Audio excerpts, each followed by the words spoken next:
happy to have Al Gage here again for part 2 of motion to reconsider a deep recon mission. And the first session, as many of you hopefully have heard, is on YouTube on the Our Freya Unit YouTube channel. I am not what you would call a seasoned parliamentarian, but I know a couple of things, and I can tell you, having Al at our meetings, I learn a lot. I learn a lot from everybody, but that guy Al, he's got some stories, as we all do. So, Al, anything else preparation-wise? I'll turn over to you. I think we're good, Ray, and just also as part of your consent, you consent to be picked on in any of my classes.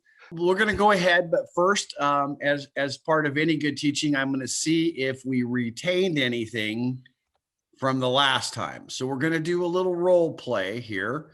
What I want to do is just have a little bit of review of what we talked about last time. And I'm going to be the member here. So I'm going to allow myself to second my own motions because there's no other way to do it really.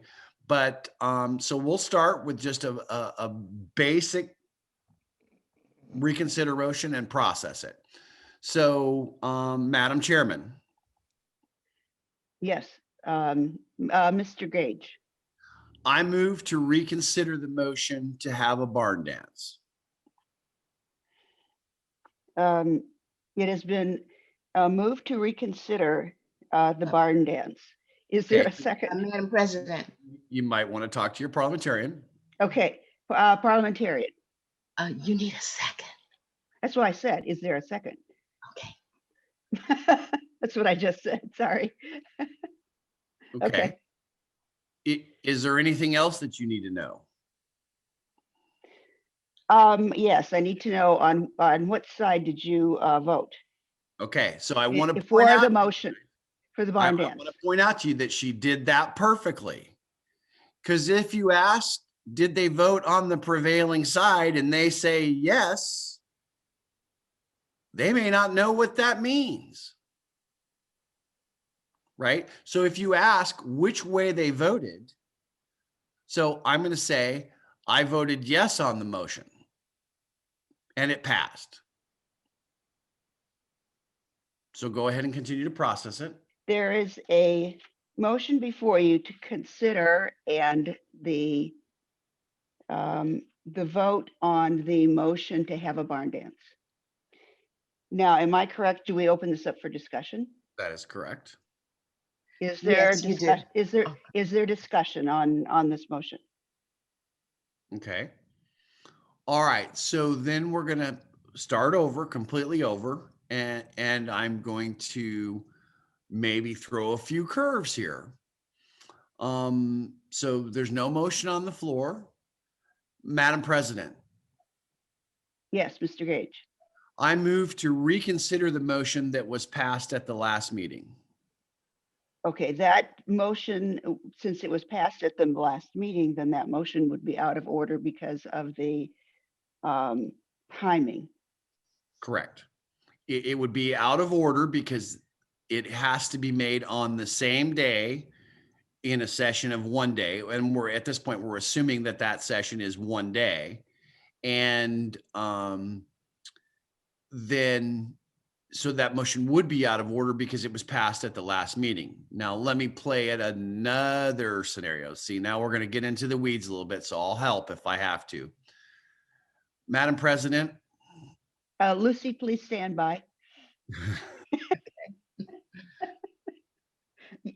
Mr. Gage. I would like to call up the motion to reconsider that was made at the last meeting to reconsider the motion to have a barn dance. Okay. Most people have never seen this done, right? Even professional parliamentarians, I've never seen it done in a real meeting. So. Okay, so the question of calling it up is because it was made at a previous meeting, and it has to do with the time frame as to when it can be called up then. Correct. And let's assume that this meeting that we're having now is within a quarterly interval. Then it would be in order to call up that motion. And then I'm going to say, point of order, Madam Chairman, I was the maker of the motion to reconsider, and I, by Robert's Rules of Order, have the right to determine when it's called up. I'm a different person now, so assume that. Okay. And I'll help you out there because this is really in the weeds. That's where we talked about last time that there's a conflict in the book between where it says any member can call up a motion to reconsider anytime they want, but then later in the same section, it goes on to say that the motion maker has the privilege of determining when it's called up as long as it doesn't obstruct the assembly. Do you remember us talking about that? Those of you that were on the call last time? It's a real subtle point, but it's an unanswered question, in my opinion, in the book of which one would prevail in that. And I think the assembly would have to vote on which one prevailed, because it says in one place, any member can do it any time. And another place it says the member has the privilege of calling it up when they'd like to. So it's an interesting point. But I think can we continue on with that? Let's take it and to the point of utilizing that and say, okay, R1R does state that you do have the privilege to bring up that point again and to call it up. Therefore, it is in order, and we will discuss this motion to reconsider. So that's one way of doing it. Okay, that's one way of doing it. Or you could grant the privilege to the member that made the motion to reconsider and allow them to determine when they want to pull it up or to bring it up. Okay, so the other way of stating that would be, can I use an alternate Mr. Gage? Let's say Mr. Gage's alter ego is calling this up, and Mr. Gage, alternate ego, would you like to reconsider that motion now? Is that asking that the person then? Yeah. Are you asking to does the maker of the motion want to reconsider this motion at this point in time? Right. Or does the maker of the motion object to considering this motion at this time is probably the best way to phrase it. Okay. So does the maker of the motion object to considering the motion to reconsider at this time? Right. And I believe if that member objects, you have to grant that privilege based on the wording in the book. Of course, I think either way you go on that, it would be subject to an appeal. You know, the assembly could, because the book's not clear, in my opinion. Maybe somebody else can read it and tell me whether it is, but I can't quote you the exact, it's too far back in my presentation from where I'm going to start. So, hey, Al, one quick question: would it be appropriate for a body to put a rule in their standing rules that says, in the event of the maker of the, kind of the whole long sentence that gets you to where you are today, if the motion is called up by someone else before the person has had the opportunity to bring it up, it comes up. I mean, if the guy comes up at the beginning of the meeting and says, I'd like to have this right after, unfinished business before new business, then he's made a statement early on. But if he hasn't made a statement and someone brings it up, if it's in your standing rules, then that would modify the ambiguity, I guess. right. And here's where it becomes a problem. Do you guys remember me talking about the suspending effect of a motion to reconsider? Right. Where it becomes important is if I make the motion to reconsider at one meeting and I'm the maker of that motion and I can prevent it from being called up at that meeting, I effectively have suspended that motion until the next meeting, till the end of the next meeting. And that's why it's important. I think the book should really say, if it's called up, it's called up, but it doesn't. Because that's an awful lot of power to give to one single member to determine when it can be taken up. in conjunction with the suspending effect of a motion to reconsider. And Al, in our current example, it is the next meeting when you are calling up the motion. So there's not much time left for it to be called up. And Right. so I would say, well, in the book, it says that so long as business is not unreasonably delayed. Correct. So I would think that a member, not the person who moved the reconsideration previously, I would think that that member is in a very strong position to being able to call the up day. the motion to reconsider. Yeah, I agree. And the other thing to think about too is the person who's calling this motion up at this next meeting also is in a strong position because by the fact that the person who made the motion to reconsider at the previous meeting, by the fact that that person made that motion, then no one else at that meeting would be making the motion to reconsider because it's already been made. So Right. you could say that if you give that person all that power, then that almost stops somebody else from being able to call up the motion. I mean, to make the motion to reconsider and Correct. to be able to call it up at the next meeting because someone has already done it. All great points, Lucy. And I'm a firm believer. I mean, and you have to understand where I work. I work I don't have meetings. I have battles. Okay. Where almost everyone that I work, yesterday, I had a faculty meeting with 1,246 participants, and we had one motion and an objection to consideration of that motion, and it failed. The objection was sustained, killing the motion. 1,000 votes to 200 or something like that. I mean, it was enormously that the body didn't want to take up the motion. But it's a battle. And when you give power to a single individual like this to be able to obstruct the will, somebody's going to figure that out and use it. And there's no parliamentarily, I don't have a way to counter that other than appealing the decision of the chair that it can be called up. Would be the only way I would think that you could do it. So to continue on, Al, along this line, so somebody does take over in terms of power of the motion to reconsider. How would the chair handle it if it's if they're really being So I would say that as the chair, I would make the ruling, as Lucy quoted, that this motion, not calling up the motion, unduly delays the business. What's the exact wording, Lucy? I don't recall what it was exactly, but it is so long as business is not unreasonably delayed.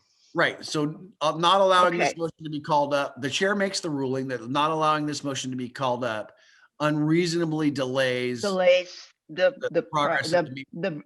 of the meeting or the then business. They can appeal that Okay. if they want to. So Okay, and then they can appeal from the decision of the chair correct. if they disagree. All right. So that actually would be a good way to prevent somebody from actually Abusing taking over, abusing it. Right. Okay. Right. Thank you. Okay. Good there. Good. All right. So where we left out last Yes, time that's better. was a little bit in the middle of reconsidering secondary motions. One of the things that we talked about is if you had to reconsider an amendment, then you had to have voted on the prevailing side of the amendment, not necessarily the main motion. And that's somewhat important. But in diving into the book, and I didn't cover this sufficiently last time, that really only applies in the same meeting. Because at the next meeting, you could reconsider the whole main motion and revisit that amendment, because in the new edition of Roberts, they've taken away the prohibition against amendments and other motions when it's a separate session. And I don't want to spend a lot of time on that because it's a unique point, once again, that I've never seen in actual practice. But so let's say you had a motion, it was amended at this meeting, and you wanted to reconsider that amendment. At this meeting, you would have to reconsider the amendment. At the next, even if it was adjourned when it was pending, at the next meeting, you could reconsider the main motion and adjust the same wording that you had already amended, because technically it's a new session. Whenever you're reconsidering secondary motions, reconsider takes on the precedence of the motion it proposed to be reconsidered. So if you're reconsidering an amendment, the reconsideration takes on the same precedence as the amendment. So if you had a motion that was main motion that was pending, an amendment was adopted, and then somebody moved to refer the motion to a committee, while you're on the refer to a committee, somebody could move to reconsider that amendment, but you would have to dispose of the referral to a committee before you could get back to that reconsider, just like you would have to dispose of the referral to if the amendment had remained pending. Is that clear to what I'm saying? If the motion to reconsider is in order at the time, you take it up immediately. So absent the same example, in the same example, absent the motion to refer, you've passed the motion to amend, somebody moves to reconsider it, and you don't have another amendment pending, you take up that reconsideration immediately. If it's not in order, back to what I said on the original one with the referral, you take it up in its place and precedence. So bottom line, if you can just remember that reconsider always takes on the same precedence of the motion for which you're proposing to reconsider. So Al, this is Marilyn again. Could Okay. you go through that one more time, because it's a little confusing, Okay. relating to secondary motions, then the All right. So reconsideration. I have a bunch of slides later on that illustrate this. So if we can get to those, that would be easier. But bottom line is, Okay. if you had an amendment that has been adopted, and then somebody moved to refer the motion to a committee, and while the referral to a committee is pending, somebody made a motion to reconsider the amendment, the motion to reconsider is in order, but it can't be taken up at that time until you get back to just the amendment. So the referral to a committee would have to be disposed of before you could get back to, in the order of precedence, to the amendment. If it was an amendment pending that had been passed and no referral has been made, or no higher ranking motion, maybe is an easier way to say it. Okay, higher ranking motion. Okay. Then you can take up the amendment at that time. On this last bullet point down here, let's say you had an amendment that was pending, that was adopted, and then you had another amendment to the same motion. Same scenario. You treat it just like if somebody tried to make two primary amendments. You can't reconsider the primary amendment that's already been disposed of until you get rid of the current amendment. And now, so we're going to go through all of these slides again about what I just talked about. But the third bullet point here is the one that I was making before. If it's a subsequent session, then your prohibition against amending that same language further has gone away. This is one of the biggest changes in the new book, if you will. That before, if you had amended a gold Rolex watch at the last meeting, and at the next meeting you couldn't have a motion to strike Rolex if it was still pending. So now, if it's a different session, you could go back and re-perfect the same wording. And that would only really occur if the meeting was adjourned while this motion was pending. And it doesn't just apply, it applies in the reconsider context, because you wouldn't have to vote, have voted on the prevailing side for the amendment. You could have voted, you could reconsider the main motion if you wanted to change it later too. Under limit or previous question, if the order for the limit or debate or previous question is still in effect, then the reconsider is also falls under those orders. It's a very complicated 13 or so paragraphs in the book, but it's not that hard. If you have previous question and somebody moves to reconsider the amendment, that's great. We can reconsider the amendment. We can change the language, but it's still not debatable because the previous question has already been invoked. If that order is exhausted, then the effect is also exhausted. So if you've already voted on everything that was under the previous question, so like, let's say it was on all pending matters. You went through the referral, you voted on the amendment, and you voted on the main motion.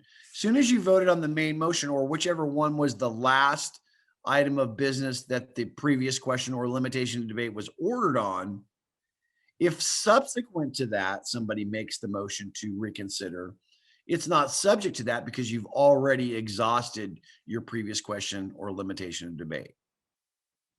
By definition, when you vote everything that's been voted on that it was applied to, you've exhausted that motion. It would only occur if somebody tried to reconsider the amendment while you were still rolling through the process of voting on everything that the previous question had been ordered on.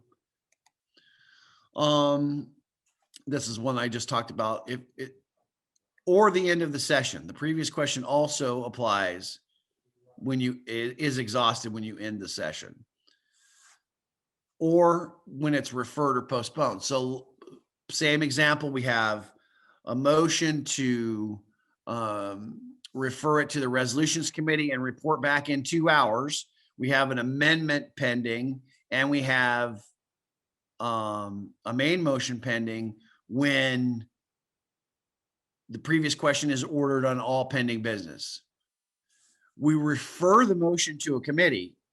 When it comes back in 2 hours, that previous question is exhausted and does no longer apply to the amendment or the main motion. And I've got slides to show this as we get a little bit later on. So this is the chart of motions that I use, and I know some of you learned it differently. I teach my kids from top to bottom that lay on the table is 1 and 7 is postponed indefinitely for subsidiary motions. And everybody always has trouble remembering what motions can be reconsidered. If you learned them in this order, and then the rule that I teach them is a positive vote on the first one and a negative vote on the last one cannot be reconsidered. Every other subsidiary motion can be. Has anybody ever seen anybody reconsider the previous question? No. I actually have. Can you give us the example? Sure. And what happened? The motion was made for the previous question, and it was adopted, and the member stood up and said, I move to reconsider the motion for previous question because I wanted it to apply to all pending matters. Now, 10 seconds before, they could have just made another motion for the previous question that included all pending matters, and they would have voted on that one first. But it was literally too late. And the guy that did this was fairly sophisticated, but I'm not sure that I would have thought of it that fast. The other option he would have had would have also been to vote on that particular motion and then make previous question on the next one for the remainder of the pending motions. So, but do you understand what I'm getting at here with the positive on the first and a negative on the last cannot be reconsidered? So a positive vote on the lay on the table cannot be reconsidered. Why is that? It's very simple. Somebody help me out here. A positive vote on Because if you have voted to lay it on the table, it's already up there. It's already done. So right. Yeah, I mean, you wouldn't reconsider the lay on the table. You would just move to take it from the table, right? There's an easier way to do it. That's why you can't. So actually what's happening is that to reconsider it is not really worth doing the reconsideration, because the way you make it happen is to take it from the table. Right. And not reconsider it, because in essence, Yeah. that does the same thing. Okay. Anything, that's one of the things that you cannot reconsider is anytime there's an item of business that can be reached an easier way. That's one of the prohibitions. But the other one down here, and this gives people trouble, the negative vote on postpone indefinitely cannot be reconsidered. All of the motions that kill something.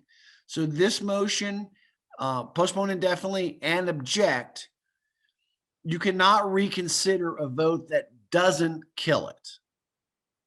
If it kills it, you can always reconsider it. So a positive vote on postpone indefinitely, you can reconsider it. A negative vote, you cannot, because that would just be frivolous at that point.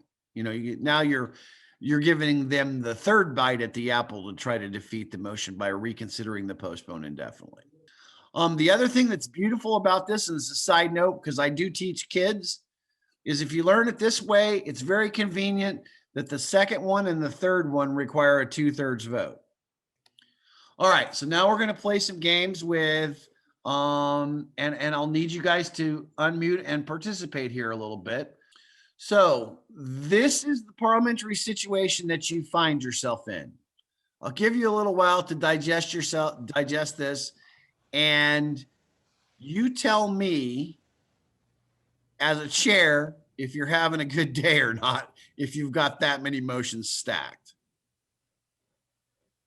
Okay, so you have a main Definitely not a good day. right. You have a main motion, then postpone indefinitely was made and it failed. Then you had a primary amendment. Then you had a secondary amendment, which has already been adopted. Then somebody moved to refer to a committee, and then somebody moved to postpone definitely. Previous question on all pending matters was adopted, but before you could start voting on that, somebody moved to lay it on the table. And that's where you're at right now. Are we having fun yet? I doubt you'll ever really see this anywhere except in a parliamentary procedure contest. But I've seen close to this in the parliamentary procedure contest. We'll play a couple scenarios here and see what you guys would do. Remember, right now we're on the lay on the table. Somebody moves to postpone indefinitely. Reconsider the motion to postpone indefinitely. What would you do? Come on, I just showed you the chart. I'll go back one more time. Yeah, you just told us that we can't do that. A negative vote on postpone indefinitely, you can't reconsider. So what are you going to do? Rule out of order.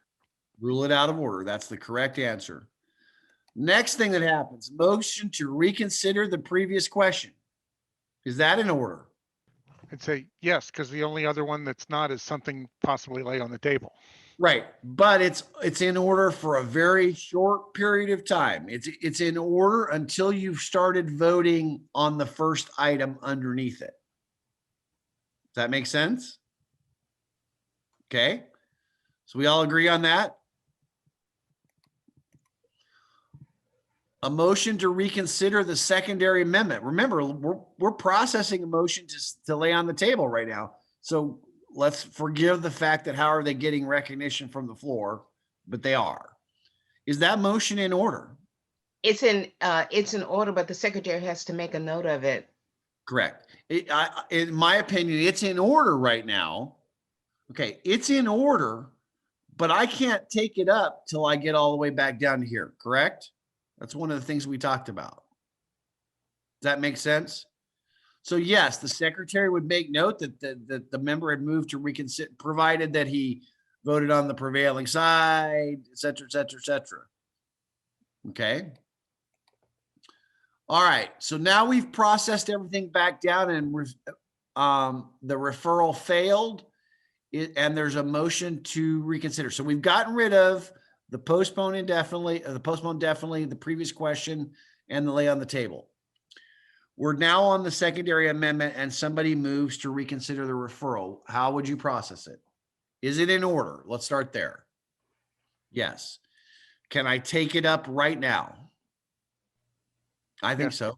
Yes. Because it's been Because there's disposed of. nothing, we call this stacking motions. There's nothing stacked above it.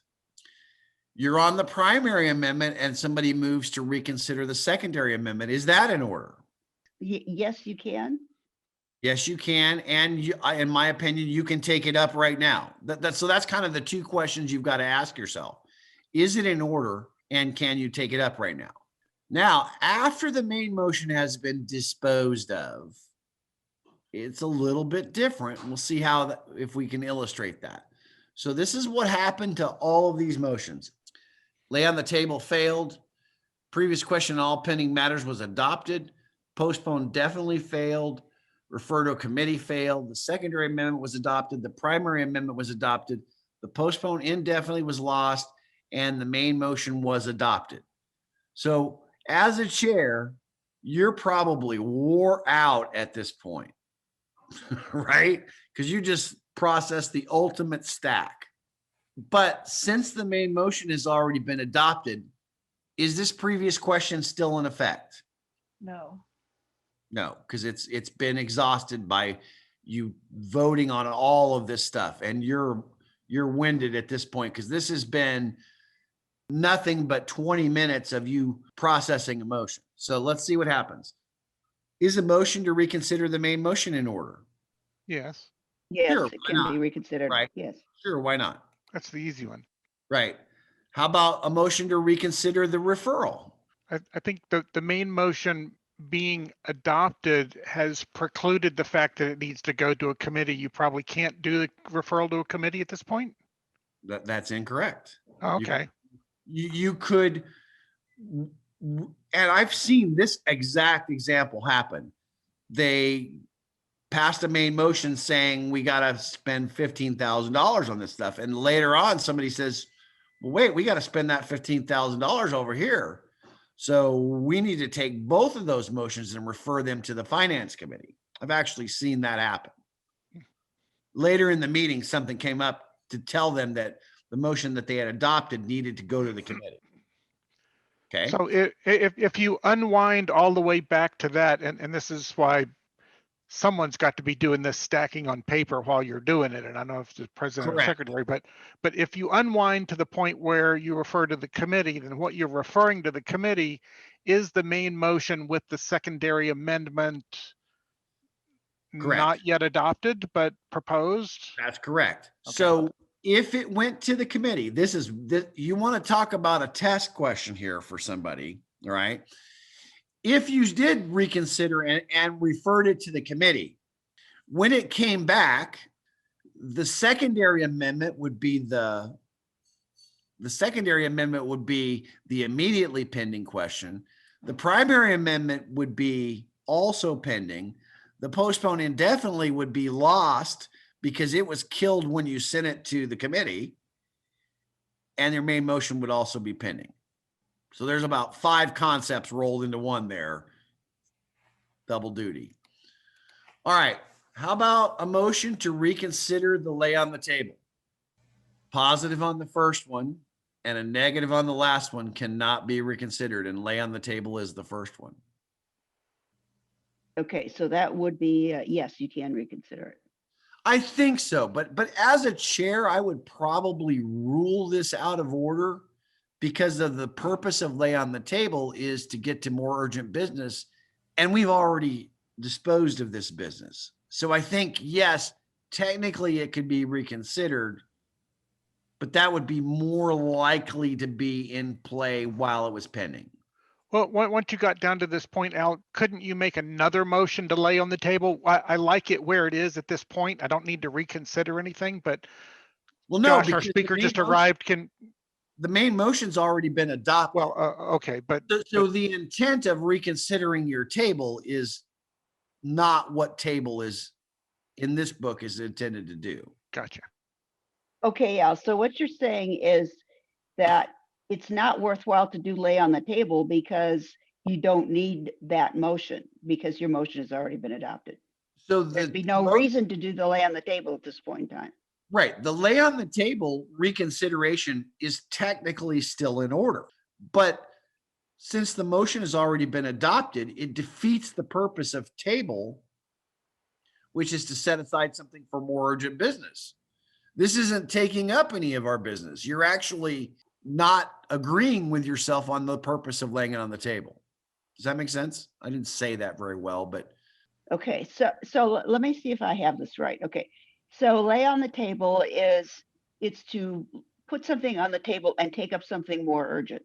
correct. But if you've already have a main motion that's adopted, you don't have any You don't have reason anything to table, really. you don't have anything to lay on the table because the motion has already been adopted. And Right. and there is nothing else that is coming up that would give you a reason to lay it on the table. Okay. So I would, as a chair, I would probably call an audible on this one and say that motion's out of order, even though technically it may be in order. It just doesn't make sense, right? Lay on the table being reconsiderable makes more sense while the motion is pending, not after it's been adopted. All right. How about a motion to reconsider the secondary amendment? Is that in order? Yes. Yes, it is. And what if I voted against the main motion in favor of the primary amendment and against the secondary amendment? Which way did I have to vote for the secondary amendment to be adopted? So I voted against the secondary amendment. Can I reconsider the motion? No. No. Because I didn't vote on the prevailing side. No. Right. So you can get into a little bit of trickery there as far as voting on some of those things that don't really matter. Because if I really want to reconsider the primary amendment, if I vote differently on the secondary amendment on purpose so that I can reconsider the secondary amendment, if I'm successful, I still get to the primary amendment. Make sense? Yep. How about a motion to reconsider the primary amendment? Is that in order? Yes. Sure Yes. it is. Sure it is. Here's an interesting thing, little tidbit. If you reconsider a motion to object to consideration of the question or the previous question, it is one, those are the only two examples where previous question or object is just defeated. If you reconsider an objection to consideration of the motion, you go right back to the main motion. You don't take another vote on the previous question or another vote on the object. And the reason that is they both take 2/3 vote. So if you have a majority that want to reconsider them, it's pretty obvious that you're not going to have the 2/3 vote to pass those again. So it just, those are the only two examples where it just undoes the action. Any questions on that one? Yeah, go over that one more time, please. Okay. So if you reconsider a primary amendment or a main motion and the reconsideration passes, it makes that primary amendment or that main motion pending again. If you reconsider previous question or object to the consideration of the question, the previous question or the objection to the consideration of the question are not pending again. They just go away. So right here, the previous question is deemed defeated or the objection is deemed overturned without taking more votes on it. Okay. Okay. Can a motion for reconsideration be renewed or withdrawn? This is one of the most important parts of a motion to reconsider, is that it cannot be reconsidered with very, very few exceptions. Unanimous consent is what it takes to renew a motion to reconsider. Basically, no motion can be materially considered or can be reconsidered twice unless it was materially amended during the first reconsideration. So that means you passed a motion to reconsider, materially amended it, and then disposed of it again before you can get to that exception to the two reconsiderations. Except by unanimous consent, a motion that to reconsider that has not been finally disposed of cannot be withdrawn after it is too late to renew it. So remember the time frames for the motion to reconsider. It has to be made on the same day in a session of 1 day, or the next business day if it's a session of more than 1 day, like a convention. So let's say I'm at my meeting and I move to reconsider the main motion to have a barn dance, and we don't get to that before the end of the meeting. We're at the next meeting and I stand up and wish to withdraw my motion to reconsider. I'm not allowed to do that because it's beyond the time frame where the reconsider could be made unless I get unanimous consent. Understand? Motion cannot, basically a motion cannot be reconsidered except by unanimous consent. A motion to reconsider cannot be reconsidered except by unanimous consent and cannot be withdrawn after it's too late to renew. All right, so now I'm going to teach you guys a little bit of stuff that's not from Roberts. It's called clinching the vote. Keep in mind the characteristics that we just went over, that you cannot reconsider a motion that has been reconsidered. 25, and the nays are 222. The motion is not adopted. The question is on passage of joint resolution. Those in favor of the joint resolution, those in favor, please say aye.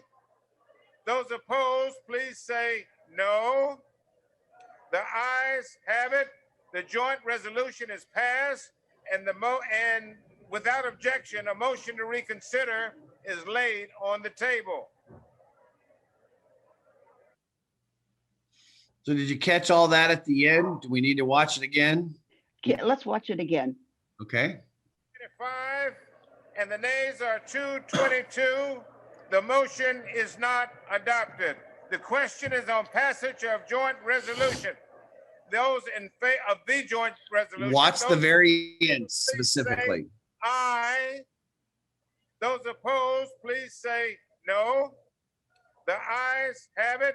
The joint resolution is passed, and without objection, a motion to reconsider is laid on the table. Okay. So the very end Killed it. says, and without objection, the motion to reconsider is laid on the table. So this is from Congress. So it's a little bit different, but the bottom line here is the chair assumed a motion to reconsider and then laid it on the table, which in Congress is the equivalent of killing it. Okay. And the reason he did that was so that it couldn't be reconsidered later. That's called clinching the vote. All right. This is, and I'll let you guys have a little second to read it. This is from Canons. Okay. Canons basically says that the way you settle everything down at the end of a meeting is that you suspend the rules and reconsider all of the business that we have done today, and essentially reconsider all those motions, and all of those are defeated. And then you've clinched the vote. It cannot be undone except by unanimous consent. Okay. I'll give you an example of this that I have actually done. It was about 2:30 in the morning at the Rules Committee at one of the major political parties. We had been at it for about 14 hours at that point, and we had done 23 consecutive votes, and the vote result on those were 99-13. Every one of them, 99-13. So I got a little tired of that. I was ready to go to bed. That is the perfectly honest answer. So one of my members in the audience got a text from me and stood up and moved to reconsider, to suspend the rules and reconsider all of the motions we had adopted so far in that meeting, and also suspend the rules that allow him to speak against his own motion. It was seconded. What do you think the vote was to adopt that motion to suspend the rules? 99-13. So he suspended the rules. He moved to reconsider all of the items we've done, said, look, guys, if we pass this motion, or if we defeat this motion, then none of the items we've done thus far can be reconsidered. It was adopted 99-13, and the other side finally gave up. The 13 that were belaboring our lives, for lack of a better word. I mean, they had points, but so do you get the concept of clinching the vote? Any questions on that? It's kind of a little iffy under Roberts because you kind of have more than one motion pending at a time. But it's been done for a long time. More likely, more commonly, somebody will reconsider the motion and suspend the rules to be able to speak against their own motion and explain that if we reconsider this now and defeat it, it can't come up again. So that's how it's more commonly used on a single motion at a time. Okay. We ready to go on to reconsider and enter the minutes? Okay. I have a war story about reconsider and enter in the minutes. I had a board, local county party board, and I believe the count was 8 on one side and 6 on the other side. And the 6 desperately wanted to remove the chairman from office. They called a series of special meetings with a single item of business to remove the chairman for 21 consecutive days. It took like 4 to call the special meeting, 4 out of a board of 14. Every day we would go in there and they would lose. It took 2/3 vote to remove the chair. And every day they would lose 8-6, 7-5, but on a couple of those days, nobody from the 8 could show up except for 2 people. And on those days, the motion was adopted to remove the chair 6-2. The 2 would then immediately move to reconsider and enter on the minutes, which stopped it until the next meeting. So that's my war story of how to use reconsider in the minute, enter on the minutes. We'll get into its purpose is exactly what we just described. To prevent a temporary majority from taking advantage of an unrepresentative attendance. How many of you guys are familiar with a disappearing quorum? Towards the end of a meeting, a lot of times in political conventions, after they voted for the officers, 70% will leave, and most of the time they have a quorum requirement of like 20%. So you can get to a very unbalanced, unrepresentative quorum very quickly in those circumstances. Well, that's when the quote unquote bomb throwers like to stand up and pull all of their shenanigans, is after everybody's left and now they have a temporary majority. And this is one of the ways that you can prevent that. So it is moved on the same day that the vote was taken. It can only be moved on the same day the vote was taken, as opposed to reconsider, which can be on the same day or the next business day if it's a convention. Okay. Important difference there.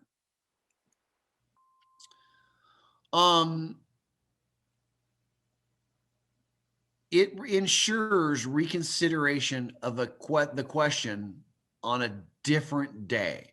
The vote on the motion that if somebody moves with, and this is a very powerful motion, very subject to abuse.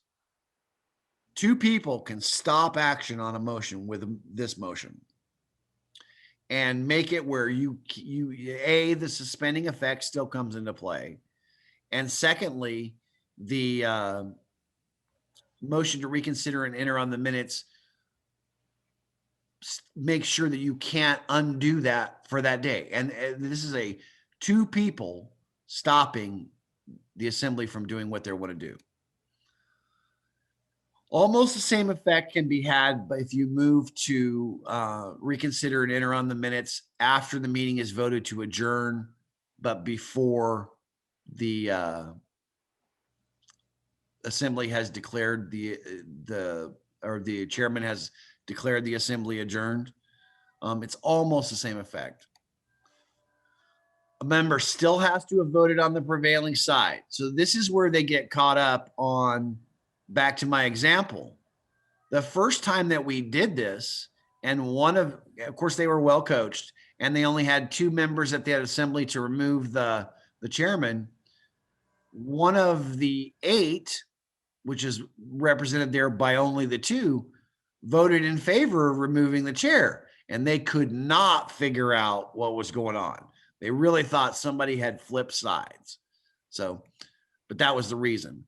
Can be made only after the vote has been taken on the motion to reconsider, but before the result has been announced. So you can be halfway through processing a regular motion to reconsider, and somebody can make the motion to reconsider on the minutes. And remember, back in the very first slide that I did, I said reconsider takes precedence over everything. It's the highest ranking motion of them all.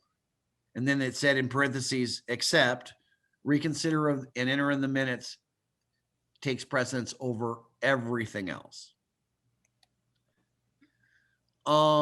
It cannot be taken. It cannot, in other words, if you have a motion to reconsider and that's disposed of, the motion to reconsider on the enter in the minutes is no longer allowed. It's pretty simple, right? You have to do it before the reconsideration is finally disposed of. On the same day the vote was taken is the only time you can make it, and takes precedence over reconsider. It can only be applied to votes on main motions that finally dispose of main motions. So in theory, a motion to postpone indefinitely that was adopted, a motion to object to consideration of the question that was sustained, or a yes or no vote on a main motion. Is that clear? So like table wouldn't, refer or postpone definitely would not finally dispose of the motion. It cannot be applied to motions that even the delay of 1 day would defeat the purpose. So if the motion is that our guest speaker be Ron Smith at the next meeting, or let's say that the October meeting and we're in the September meeting, you can't use reconsider and enter on the minutes because there would be no time to have a guest speaker at the next meeting. If more than a quarterly time interval will intervene between now and your next meeting, or the next day that you could take up the reconsider and enter on the minutes, you cannot use it. And it cannot be called up on the day it is made, except that when it's made on the last day, but not the last meeting. And that's confusing, right? I mean, that's confusing verbiage. So you would have to have a meeting in the morning and a meeting in the afternoon. The reconsider and enter on the meeting and different meetings technically. And the meeting in the morning, you'd have to make the motion to reconsider and enter on the minutes and then call it up in the afternoon. And then it goes on to say, unless it's not the last meeting of a session of an organization is not scheduled to meet again within a quarterly time interval, it can be called up at the last business meeting of the session. So all of the rest of that goes out if it's the last business meeting and you don't meet within a quarterly interval. Very important in conventions. This is where this comes into play, where you call it up on the last day. After a reconsider and enter in the minutes is called up, in other words, once you get to the point where you're taking up the motion, it's just like the regular motion to reconsider. There's no difference whatsoever. I mean, it's absolutely the same exact thing. This motion is only truly effective if you're actually protecting a minority that was temporarily absent, because you still have to defeat the motion to reconsider once you call this up. And if you don't have the votes to do that, in other words, if I have an assembly of 1,000 people and there's 1,000 people there when I make reconsider and enter on the minutes, and I can't win the reconsider, I'm not going to win the reconsider and enter on the minutes when it's taken up at the next meeting. So it's pointless. And if no one voted on the prevailing side, then you should give notice to rescind the motion at the next time. So if you can't get somebody to make reconsider in the minutes, you can give notice that you're going to rescind it at the next meeting, and then that would make that vote on that a majority vote. So basically the same effect. Questions and discussions about anything we've talked about? Feel free. Hey, Al, this is Ray. I have one question. Can the motion to be reconsider be made a part of the call for a special meeting before the next regular meeting? Can it be taken up early, or does it have to not be taken up until the next regular meeting? So in other words, let's just gameplay out your example a little bit further. We had a main motion that we're going to make Ray Harwood the supreme allied commander of your HOA, with total authority in your HOA, right? And your next meeting's not for a quarter. If I call a special meeting with the intent to reconsider that motion, certainly I could. But I would have had to have voted on the prevailing side to be able to make the motion to reconsider. Right. But does that require not having a scheduled meeting for the quarter? I mean, if we've got one scheduled for now and one scheduled at the end of this quarter, within a quarterly time interval, but gosh darn, I don't want to wait that long to do that. Can I call a special meeting? Me and two other buddies go, okay, look, we had the motion to reconsider, and it's sitting there waiting for the meeting in 3 months, but I want to do this now. Let's put it as on the call of a special meeting notice. We'll make a request for a special meeting and put that on there, and we'll do it next week. Right. So are we talking about that the motion to reconsider was already made? Can you call it up? Or right, calling up the motion that was actually. So then that goes back to the same conundrum that we had earlier. Does the maker of that motion retain the privilege, or can anybody call it up? But I think certainly you could have a special meeting. Let's say the maker of the motion initiates a petition to have that special meeting. Certainly, I think it would be in order to have a special meeting to call up that motion to reconsider. The other thing that it talks about in here is the way to defeat reconsider and enter in the minutes is create an adjourned meeting for just such a purpose. And then they usually will back off of their reconsideration. So any other questions? No questions on reconsider. So you guys all can do this, right? So who wants to chair? Everybody is like hard muted at this point. Nobody wants to get called on. All right. So give me I'll pick on Miss Cruz if she's actually there. Miss Cruz, would you preside for us for just a minute? I would be honored, sir. So, Madam President. Yes, sir. The chair recognizes Mr. Gage. I move to reconsider the motion to have a barn dance, and I voted on the prevailing side. Okay. Is there a second? Second. Lucy, you were supposed to be helping me. Okay. I'm sorry. Can This is a learning opportunity. you? Okay. I'm sorry. State your motion again. I didn't have a note up. I move to reconsider and enter. I'm sorry. I move to reconsider the motion to have a barn dance. Second. Okay. All right. It has been moved and seconded to reconsider the motion to have a barn dance. Is there any discussion, Mr. Gage? This is your motion. Would you care to discuss it? We'll pretend it's not my motion. And now I'm another member. Okay. Madam President, Yes, sir. I move to reconsider and enter in the minutes the motion to have a barn dance. Second. Okay. Can I stack both of them? That's my question. That's what I'm trying to. I'm trying to think about that. I think you could stack both of them. I'm going to suggest that it would be a very Robertsy thing to allow that to happen. And as you can see from her logo that perhaps she prefers another book, but so yes, you could stack it. And so now what are we going to do? And I always learn better when I've actually seen somebody do this. So what would you do, Madam President? So what I would do would be to take the broadest motion first, which would be to reconsider and enter on the minutes. And so I would consider that one first. And if that one is adopted, then the motion to reconsider and enter on the minutes has prevailed, and the other one would fall to the ground. That would be, and I will tell you, not expecting this, have not studied this. I'm guessing. Fair enough. And you came in a little bit late too. So can we reconsider and enter on the minutes right now? No. Well, you can. Lucy's your parliamentarian. I would listen to her. No, this has to be considered at the next meeting.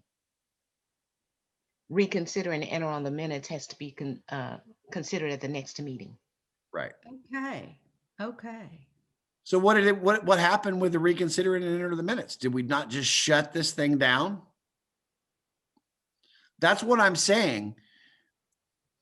That's why reconsider and enter in the minutes is such a powerful tool and such subject to abuse, because two people not only just, if we could have processed the regular motion to reconsider and defeated that, then our barn dance goes ahead.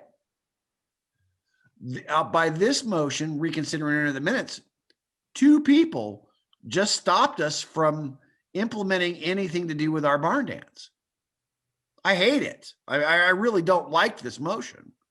For that reason, it's too powerful. What if we had a motion to reconsider and enter on the minutes, and it's the last session of a convention, and our next convention is not for 2 years? I would rule that out of order. So I don't think it's out of order, but I think it is one of those exceptions that you could take up that reconsider and enter it at the minutes at that time. Let's say we didn't get to it and we adjourned with that reconsider and enter on the minutes still in place. Since we don't have another convention, its effect and its actually itself would die. So I don't know that it's technically out of order, but I think it's one of those ones where you could take it up right then, because you're not going to have another opportunity. So why is it then not dilatory? Because we've already got a motion to reconsider on the floor. Well, no, I'm assuming that if you didn't, either way. Okay.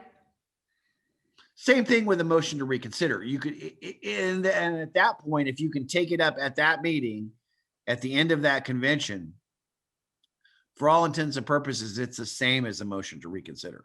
Agreed? Yes. Okay. Anybody else? Questions, comments? Okay, Al, can we do this one more time? So if it's a motion to reconsider and enter in the minutes, if it's on the last session of the last day, then from the practical standpoint, It depends. it has to be reconsidered. Right. But it depends on when your next meeting is. Because if your next meeting is within a quarterly interval, then the reconsider and enter in the minutes makes it where you can't take that reconsider up until the next meeting. But if it's a convention where you're not going to we were talking about a convention. So there. But in a convention where you're not going to meet again for a year or 2 years, it's essentially the same as a motion to reconsider. Reconsider. Right. Okay. Because you can take it up immediately. My favorite word in Robert's Rules of Order is accept. Well, in this case, except that it's not, there's no way that it can be taken up other than at the last meeting of the last session, Right. if this is a convention. So Right. it becomes a practical point, I guess, Right. as opposed to, or a possibility. There is no other possibility if you're going to take it up. That's correct. Okay. By the same token, if you had two members that could make reconsider in the minutes at the end of a convention and stop everything for 2 years, that certainly doesn't feel very fair. Well, if it's a convention, and particularly if it's delegates, then the entire convention would be changing. So there would be a different group of people that would actually be voting on it. I'm sorry, what was that, Marilyn? So if it were a convention, then the people that would be And it would be like a House of Delegates. The people that would be involved, the delegates that would be involved would be totally different than what you had previously. And there's a totally new set of Right. It'd be a different delegates. body. And Absolutely. right. And so in essence, it's a totally different meeting. And so therefore, again, from the practical standpoint, it doesn't make sense to be able to do that. Right. So let me add one thing here. Reconsider and enter on the minutes would only be acceptable on the last day of a convention if there was a later meeting session. I always get those confused. Yes, cannot be called up on the day it is made except when it's moved on the last day, but not the last meeting of a session. So in other words, we've got an AM session and a PM session. Reconsider and enter on the minutes cannot be moved at the last session at all. It's out of order. Okay, fair enough. Misread that a little bit. Okay, but to go over that, then if it were called up at the first meeting of the last day, then it is in order, because then you would take it up at the last meeting, which would be, say, in the afternoon. So you'd have an AM meeting and a PM meeting. Okay. That's right. And back to the same point, it was exactly what I was saying. You can't really make reconsider and enter in the minutes of the last session, because then it's the same as reconsider for all intents and purposes. That's why it's not allowed on the last session, because it's treated no differently than a motion to reconsider. And with all this stuff, I always have to figure out why is that the rule, right? And I think we just did figure out why that's the rule. So questions, comments, anything else? Appreciate your patience. Al, this is Yes. Lucy. I think whenever I think about reconsider and enter on the minutes, I'm always reminded about the very famous reconsider and enter on the minutes that was made by Steve Glanstein, I think, Right. several years ago, NAP convention. And so I always think about that example. And I think the motion had been adopted, had failed. It had been defeated that Henry Roberts be made an honorary president of NAP. I think that was the motion, and it was defeated.